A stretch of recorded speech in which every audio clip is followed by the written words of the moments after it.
নমস্কাৰ, আপুনি চাবলৈ আৰম্ভ কৰিছে SB অসম মিডিয়া। আজি হৈছে 26 জুলাই আৰু আজি সন্ধিয়াৰ কেইবাটাও গুৰুত্বপূৰ্ণ খবৰ আহি পৰিছে আৰু এনেধৰণৰ খবৰসমূহ নিতৌ চাবলৈ চেনেলটো ছাবস্ক্ৰাইব কৰি ভিডিঅ'টোত এটা লাইক কৰি দিব। সমগ্ৰ ৰাজ্যবাসীক জনাইছোঁ আজি সন্ধিয়াৰ প্ৰথমটো ব্ৰেকিং নিউজ। দেশৰ প্ৰধানমন্ত্ৰী নৰেন্দ্ৰ মোদীৰ মন কী বাতত কিয় স্থান নাপালে অসমৰ বানে আৰু সামাজিক মাধ্যমত তীব্ৰ প্ৰতিক্ৰিয়া আৰু ক্ষোভ উজাৰিছে। এই মুহূৰ্তৰ খবৰ জনাইছোঁ। দেওবাৰে সম্প্ৰসাৰিত প্ৰধানমন্ত্ৰী নৰেন্দ্ৰ মোদীৰ জনপ্ৰিয় ৰেডিঅ' অনুষ্ঠান মন কী বাতৰ 136 সংখ্যক খণ্ডত অসমৰ সাম্প্ৰতিক ভয়াৱহ বান পৰিস্থিতিক লৈ কোনো মন্তব্য নকৰাকৈ একাংশৰ মাজত প্ৰতিক্ৰিয়াৰ সৃষ্টি হৈছে আৰু প্ৰধানমন্ত্ৰীৰ মন কী বাতত কিয় স্থান নাপালে অসমৰ বানপানীৰ সমস্যা। আজি 26 জুলাই দেওবাৰে সম্প্ৰচাৰিত প্ৰধানমন্ত্ৰী নৰেন্দ্ৰ মোদীৰ জনপ্ৰিয় ৰেডিঅ' অনুষ্ঠান মন কী বাতৰ 136 সংখ্যক খণ্ডত অসমৰ সাম্প্ৰতিক ভয়াৱহ বান পৰিস্থিতিক লৈ কোনো মন্তব্য নকৰাকৈ একাংশৰ মাজত প্ৰতিক্ৰিয়াৰ সৃষ্টি হৈছে। অৱশ্যে প্ৰশাসনিক সূত্ৰ আৰু অনুষ্ঠানটোৰ প্ৰকৃতি পৰ্যালোচনা কৰিলে স্পষ্ট কয় যে প্ৰধানমন্ত্ৰীগৰাকীয়ে অসমৰ সংকটক আওকাণ কৰা নাই, বৰঞ্চ ইয়াক সৰ্বোচ্চ প্ৰাধান্য দি অনুষ্ঠানটো সম্প্ৰচাৰ হোৱাৰ পূৰ্বে প্ৰত্যক্ষভাৱে সক্ৰিয় পদক্ষেপ গ্ৰহণ কৰিছে বুলি এই মুহূৰ্তত জানিব পৰা গৈছে। প্ৰথমৰে পৰা মন কী বাত অনুষ্ঠানটো এক নিৰ্দিষ্ট আৰ্হিত পৰিচালিত হৈ আহিছে আৰু ই কোনো চৰকাৰী নীতি ঘোষণা, প্ৰশাসনিক পৰ্যালোচনা বা জৰুৰীকালীন দুৰ্যোগৰ খতিয়ান দাঙি ধৰাৰ মঞ্চ নহয়। এই মঞ্চখনক কেৱল দেশৰ সাধাৰণ জনতাৰ ইতিবাচক প্ৰচেষ্টা আৰু সমাজ পৰিৱৰ্তনৰ কাহিনী আৰু অনুপ্ৰেৰণাদায়ক সামাজিক বিষয়ৰ বাবে সংৰক্ষিত কৰি ৰখা হয়। আৰু আজিৰ খণ্ডটো মূলত আছিল কাৰ্গিল বিজয় দিৱসৰ পবিত্ৰ সোঁৱৰণ আৰু মহাকাশ বিজ্ঞানত বিক্ৰম-1ৰ সফলতা আৰু জল সংৰক্ষণৰ বাবে কেচ দ্য ৰেইন অভিযানৰ ওপৰতহে গুৰুত্ব দিয়া হৈছিল। জনাইছোঁ পৰৱৰ্তী খবৰ। নীট পেপাৰৰ লিকৰ পিছতে এইবাৰ E20ক লৈ দেশজুৰি চলিব আন্দোলন আৰু নীতিন গাডকাৰীৰ বিৰুদ্ধে দিল্লীক কঁপাবলৈ সাজু হৈছে টেক্সি ইউনিয়ন। এই মুহূৰ্তৰ খবৰ জনাইছোঁ। এটি ব্ৰেকিং নিউজ। সমগ্ৰ ৰাজ্যবাসীৰ বাবে ইথানল মিহলি পেট্ৰলে এইবাৰ জুৰুলা কৰিছে সমগ্ৰ দেশবাসীক আৰু তাৰ মাজতে এইবাৰ জেন-জি আন্দোলনৰ পিছত পুনৰ দেশ কঁপাবলৈ সাজু হৈছে টেক্সি ইউনিয়নে। এক খবৰ জনাই গৈছোঁ। সমগ্ৰ ৰাজ্যবাসীক পেপাৰ লিকৰ পিছত E20ৰ বিৰুদ্ধে হ'ব ভয়ংকৰ আন্দোলন সমগ্ৰ দেশজুৰি আৰু শিক্ষামন্ত্ৰী ধৰ্মেন্দ্ৰ প্ৰধানৰ পিছতেই এইবাৰ নীতিন গাডকাৰীৰ বিৰুদ্ধে হ'ব এক ভয়ংকৰ আন্দোলন। 4 আগষ্টত সংসদ ভৱন ঘেৰাও কৰাৰ হুংকাৰ প্ৰদান কৰা হৈছে টেক্সি ইউনিয়নৰ ফালৰ পৰা আৰু প্ৰতিবাদৰ বাবে সম্পূৰ্ণভাৱে সাজু হৈছে টেক্সি ইউনিয়ন আৰু ইথানল মিহলি পেট্ৰলে জুৰুলা কৰিছে সমগ্ৰ দেশবাসীক আৰু Delhi taxi and tourist transport and tour operator এছ'চিয়েশ্যনৰ এই হুংকাৰ আৰু জেন-জি আন্দোলনৰ পিছত পুনৰ কঁপিব দেশ, কিয়নো এইবাৰ পেপাৰ লিকৰ পিছত E20ৰ বিৰুদ্ধে হ'ব ভয়ংকৰ আন্দোলন আৰু শিক্ষামন্ত্ৰী ধৰ্মেন্দ্ৰ প্ৰধানৰ পদত্যাগৰ পিছতেই নীতিন গাডকাৰীৰ বিৰুদ্ধে হ'ব এই ভয়াৱহ আন্দোলন। জনাইছোঁ পৰৱৰ্তী খবৰ। অৱশেষত অন্ত পৰিল দিল্লীৰ যন্তৰ মন্তৰৰ সেই ভয়ংকৰ প্ৰতিবাদ আৰু CJPৰ দাবী অৱশেষত মানি ল'বলৈ বাধ্য হৈছে চৰকাৰে আৰু যুৱ সমাজৰ যি প্ৰতিবাদ, এই প্ৰতিবাদত হাৰ মানিছে এইবাৰ চৰকাৰে। অৱশেষত শিক্ষামন্ত্ৰী ধৰ্মেন্দ্ৰ প্ৰধানে নিজৰ ইস্তফা অৰ্থাৎ পদত্যাগ পত্ৰ দাখিল কৰিছে চৰকাৰক। এই মুহূৰ্তৰ খবৰ জনাইছোঁ। অৱশেষত অন্ত পৰিল দিল্লীৰ যন্তৰ মন্তৰৰ সেই তীব্ৰ প্ৰতিবাদ আৰু শিক্ষামন্ত্ৰী ধৰ্মেন্দ্ৰ প্ৰধানৰ পদত্যাগৰ পিছতেই প্ৰত্যাহাৰ CJPৰ আন্দোলন আৰু চৰকাৰে মানি ল'লে CJPৰ দিয়া সেই 3টা চৰ্ত। নীট পৰীক্ষাত আত্মঘাতী ছাত্ৰৰ পৰিয়ালক সৰ্বাধিক সম্ভাৱ্য ক্ষতিপূৰণ দিব লাগিব চৰকাৰে, অৰ্থাৎ নীট পৰীক্ষাৰ প্ৰশ্নকত ফাদিল হোৱাৰ পিছতেই যি ছাত্ৰ ছাত্ৰী আত্মহত্যা কৰিছিল, সেই আত্মহত্যা কৰাৰ পৰিয়ালক চৰকাৰে সম্ভাৱ্য ক্ষতিপূৰণ আগবঢ়াব লাগিব আৰু আন্দোলনকাৰীৰ বিৰুদ্ধে থকা FIR প্ৰত্যাহাৰ কৰিব লাগিব চৰকাৰে। আনফালে ভৱিষ্যতে কোনো লোকৰ বিৰুদ্ধে কোনো ব্যৱস্থা গ্ৰহণ কৰা নহ'ব বুলি এক প্ৰকাৰ চৰ্ত বান্ধি দিছিল চৰকাৰে CJP আৰু CJPৰ 5 পইণ্ট এক্সাম ৰিফৰ্ম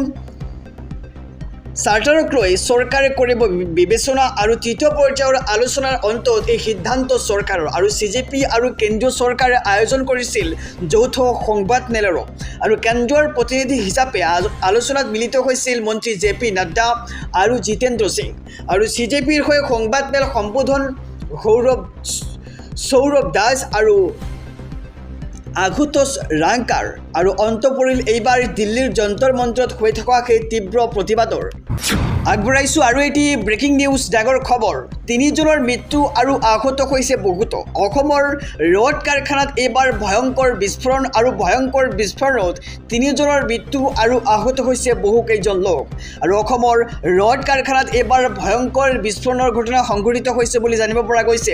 ৰড কাৰখানাত চিলিণ্ডাৰ বিস্ফোৰণ হৈ তিনি শ্ৰমিকৰ থিতাতেই মৃত্যু হৈছে ভয়ংকৰ বিস্ফোৰণত আহত কাৰখানাটোৰ বহু শ্ৰমিক আৰু কাম চলি থকাৰ মাজতেই হঠাৎ সংঘটিত হৈ এই ভয়ংকৰ বিস্ফোৰণ আৰু কাছাৰৰ উদাৰবন্ধত এই ভয়াৱহ ঘটনা সংঘটিত হৈছে তিনি শ্ৰমিকৰ মৃত্যুক লৈ এতিয়া উত্তপ্ত হৈ পৰিছে সমগ্ৰ অঞ্চল অসমৰ ৰড কাৰখানাত ভয়ংকৰ বিস্ফোৰণ সংঘটিত হৈছে ৰড কাৰখানাত চিলিণ্ডাৰ বিস্ফোৰণ হৈ তিনি শ্ৰমিকৰ থিতাতেই মৃত্যুৰ খবৰ আহি পৰিছে আৰু ভয়ংকৰ বিস্ফোৰণত আহত কাৰখানাটোৰ বহু শ্ৰমিক আৰু আনফালে কাম চলি থকাৰ মাজতে হঠাৎ সংঘটিত হয় এই বিস্ফোৰণৰ ঘটনা আগবঢ়াইছোঁ আজি সন্ধিয়াৰ আৰু এটি বিশেষ খবৰ শিক্ষামন্ত্ৰী ধৰ্মেন্দ্ৰ প্ৰধানৰ পদত্যাগ কেৱল আৰম্ভণিহে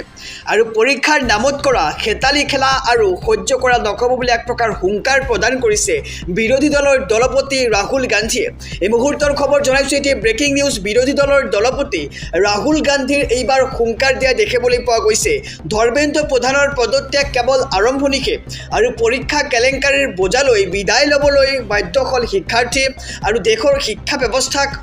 সমূলি পুনৰ নিৰ্মাণ কৰিব লাগিব পৰীক্ষাৰ নামত কৰা খেতালি খেলা আৰু সহ্য কৰা নক'ব দেশৰ যুৱ প্ৰজন্মৰ জয়যাত্ৰা আৰম্ভ হৈছে বুলি এক প্ৰকাৰ মন্তব্য কৰিছে ৰাহুল গান্ধীয়ে কিন্তু কেৱল এজন মন্ত্ৰীৰ পদত্যাগে যথেষ্ট নে তাক লৈ প্ৰশ্ন কৰা হৈছে ভাঙি পৰা শিক্ষা ব্যৱস্থাটো সম্পূৰ্ণ সলনি হ'ব লাগিব আৰু বিৰোধী দলপতি ৰাহুল গান্ধীৰ এই হুংকাৰ দিয়া দেখিবলৈ পোৱা গৈছে আৰু দেখিবলৈ পোৱা গৈছে যে যন্তৰ মন্ত্ৰত বহুদিন ধৰি CJPৰ আন্দোলন অব্যাহত আছিল আৰু কংগ্ৰেছ জনতা পাৰ্টিৰ এই ভয়াৱহ আৰু আন্দোলনৰ ফলত পদত্যাগ কৰিবলৈ বাধ্য হৈছিল শিক্ষামন্ত্ৰী ধৰ্মেন্দ্ৰ প্ৰধানে আৰু ধৰ্মেন্দ্ৰ প্ৰধানৰ পদত্যাগৰ পিছতেই কিন্তু এইবাৰ ৰাহুল গান্ধীয়ে এক প্ৰকাৰ মন্তব্য কৰা দেখিবলৈ পোৱা গৈছে তেওঁ কৈছে যে ধৰ্মেন্দ্ৰ প্ৰধানৰ পদত্যাগ কেৱল আৰম্ভণিহে আৰু পৰীক্ষা কেলেংকাৰীৰ বোজালৈ বিদায় ল'বলৈ বাধ্য হ'ল শিক্ষাৰ্থীসকল দেশৰ শিক্ষা ব্যৱস্থাক সমূলি পুনৰ নিৰ্মাণ কৰিব লাগিব আমি ভাৰতৰ নাগৰিকে আৰু পৰীক্ষাৰ নামত কৰা খেতালি খেলা আৰু সহ্য কৰা নক'ব গতিকে শিক্ষা ব্যৱস্থাক আমি উন্নত কৰিব লাগিব বুলি এক প্ৰকাৰ দেশবাসীক বাৰ্তা আগবঢ়াইছে বিৰোধী দলৰ দলপতি ৰাহুল গান্ধীয়ে সমগ্ৰ ৰাজ্যবাসীক জনাইছোঁ সন্ধিয়াৰ আৰু এটি ব্ৰেকিং নিউজ ডাঙৰ খবৰ আকৌ লাভ কৰিব অৰুণোদয় আঁচনি মুখ্যমন্ত্ৰীয়ে ঘোষণা কৰিছে দিন আৰু বাৰ এই মুহূৰ্তৰ খবৰ জনাইছোঁ সবিস্তাৰে ৰাজ্যৰ লাখ লাখ হিতাধিকাৰীৰ বাবে আহি পৰিছে ভাল খবৰ আৰু মুখ্যমন্ত্ৰীয়ে দিছে এই ভাল খবৰ কেবিনেটৰ অন্তত সংবাদমেলযোগে মুখ্যমন্ত্ৰীয়ে ঘোষণা কৰিলে দিন আৰু বাৰ 3 আগষ্টৰ পৰা নতুনকৈ আৰম্ভ হ'ব অৰুণোদয় আঁচনি আৰু প্ৰত্যেক সমষ্টিত একোজনকৈ অৰুণোদয় সহায়ক নিযুক্তি দিয়া হ'ব বুলি ঘোষণা কৰিছে ৰাজ্যৰ মুখ্যমন্ত্ৰীগৰাকীয়ে খণ্ড ৰাজচক্ৰ জিলা আয়ুক্তৰ কাৰ্যালয়ত থাকিব সহায়ক আনফালে লাখ লাখ পৰিয়ালে লাভ কৰিব বিত্তীয় সহায় 3 আগষ্টৰ দিনাই প্ৰতিখন পঞ্চায়তত হ'ব বিশেষ সভা যোগ্য হিতাধিকাৰীসকলে লাভ কৰিব আৰ্থিক সুৰক্ষা আৰু আনফালে অৰুণোদয় আঁচনিক লৈ ৰাজ্যৰ মুখ্যমন্ত্ৰী ডক্টৰ হিমন্ত বিশ্ব শৰ্মাৰ ডাঙৰ ঘোষণা কৰা দেখিবলৈ পোৱা গৈছে আৰু ৰাজ্যৰ লাখ লাখ হিতাধিকাৰীৰ বাবে আহি পৰিছে ভাল খবৰ আৰু ভাল খবৰ দিছে ৰাজ্যৰ মুখ্যমন্ত্ৰীগৰাকীয়ে কেবিনেটৰ অন্তত সংবাদমেলযোগে মুখ্যমন্ত্ৰীয়ে ঘোষণা কৰিছে দিন আৰু বাৰ আৰু 3 আগষ্টৰ পৰা নতুনকৈ আৰম্ভ হ'ব অৰুণোদয় আঁচনি আৰু নতুনকৈ ৰাজ্যৰ লাখ লাখ মহিলাই লাভ কৰিব অৰুণোদয় আঁচনিৰ 1250 টকা সমগ্ৰ ৰাজ্যবাসীক জনাইছোঁ সন্ধিয়াৰ আৰু এটি ব্ৰেকিং নিউজ ডাঙৰ খবৰ মাটি বাৰীৰ নামজাৰিৰ পৰা ক্ৰয় বিক্ৰয়ক লৈ ৰাজ্য চৰকাৰৰ ডাঙৰ সিদ্ধান্ত আৰু কি সিদ্ধান্ত গ্ৰহণ কৰিছে সমগ্ৰ ৰাজ্যবাসীক জনাইছোঁ সবিস্তাৰে খবৰ আৰু খবৰটো জানিলৰ লগতে যদিহে আপুনি আমাৰ এই চেনেলটোত নতুন তেন্তে সাবস্ক্ৰাইব কৰিব আৰু ভিডিঅ'খন ভাল লাগিলে ভিডিঅ'খনত এটাকৈ লাইক দি যাব খবৰ জনাইছোঁ মাটি বাৰীৰ নামজাৰিৰ পৰা ক্ৰয় বিক্ৰয়ক লৈ ডাঙৰ সিদ্ধান্ত গ্ৰহণ কৰিছে ৰাজ্য চৰকাৰে আৰু মাটি বিক্ৰীৰ চুক্তিপত্ৰ স্বত্বাধিকাৰীৰ ক্ষমতাপত্ৰ আৰু সম্পত্তি বন্ধকৰ ক্ষেত্ৰত পঞ্জীয়ন কৰাটো একেবাৰে বাধ্যতামূলক কৰা হৈছে আৰু পঞ্জীয়নৰ বাবে পৰিশোধ কৰিব লাগিব আপুনি অতিৰিক্ত মাচুল আৰু ভূমি সংক্ৰান্তীয় কাৰ্যকলাপ ৰোধৰ বাবে এনে সিদ্ধান্ত গ্ৰহণ কৰা হৈছে ৰাজ্য চৰকাৰৰ ফালৰ পৰা আৰু মাটি বাৰী ক্ৰয় বিক্ৰয় পঞ্জীয়ন সম্পৰ্কত সিদ্ধান্ত গ্ৰহণ কৰিছে ৰাজ্য চৰকাৰে আৰু মাটি বাৰীৰ নামজাৰিৰ পৰা ক্ৰয় বিক্ৰয়ক লৈ ডাঙৰ সিদ্ধান্ত গ্ৰহণ কৰা হৈছে আমি জনাইছোঁ খবৰ মাটি বিক্ৰীৰ চুক্তিপত্ৰ স্বত্বাধিকাৰীৰ ক্ষমতাপত্ৰ আৰু সম্পত্তি বন্ধকৰ ক্ষেত্ৰত পঞ্জীয়ন কৰাটো